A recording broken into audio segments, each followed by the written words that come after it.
Music itself, it spoke to me.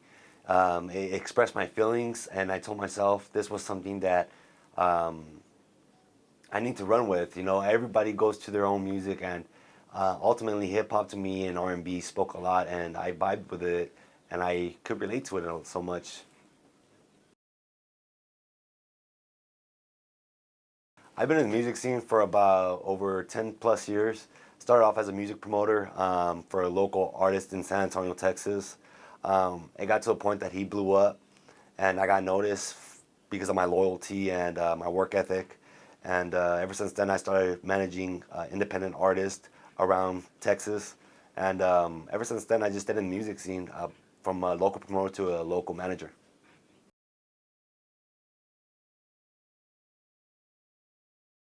Evander Grimm and Khalid.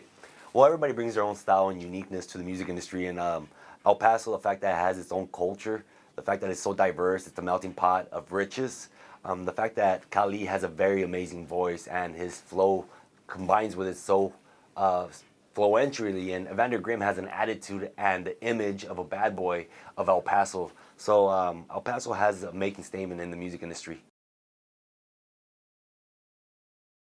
Or to become popular. I believe that some people try to do follow a trend, but I think the best way to be successful is to be your own way and not to follow a trend. It's always best to be a leader instead of being a follower. When you're a leader, people see you and notice you a lot more faster than being a follower. And the old ones. Well, there's a big gap, and it's devastating, and it's bad for the music industry because the older heads, the heavy hitters, didn't take the time to mature nature and help hand in hand to the up and coming young artist. And ever since then, the young artists have a grudge against that, so that's why they have no respect for the hip hop heavy hitters, the past, and the present right now is just focused on themselves, and they're not paying any homage to the past. There's a lot of talent out here in El Paso, Texas. There's Young Deluxe. There's also Young Passion. There's BDE Slim. There's so much talent out here in El Paso that it's just a matter of time of any of them blowing up. Avoid it. Yes. For artists, I'd say you get everything on paper, get contracts, especially when you're buying beats, get exclusive beats. Don't be buying used beats or leasing out beats, simply because that's going to hurt you if you're trying to put it in your album. You need to have exclusive rights. Get yourself a team, not just a team, but get yourself also a street team where they promote you and talk about you, play your music to your friends and things of that nature. So always look out for a group, look out for your contracts, look out for a lawyer. This is your lifestyle, this is your livelihood. You need to take it serious. This is your vision. Don't let anybody else take control of it.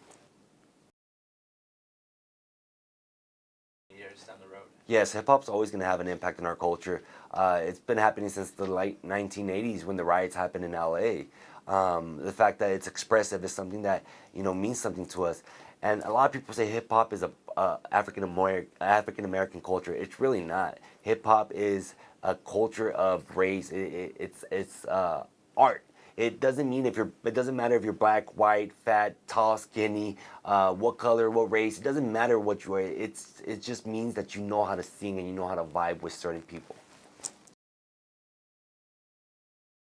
Yes, if you guys are interested in any type of artist, feel free to follow me on my Instagram at famousloza_24. I have all the latest interviews on my radio show, A Dangerous Radio, of up and coming artists such as Dub T, Young Passion. So if you have any interest, I have so many artists on there. Just feel free to follow me on my Instagram and you'll be good to go.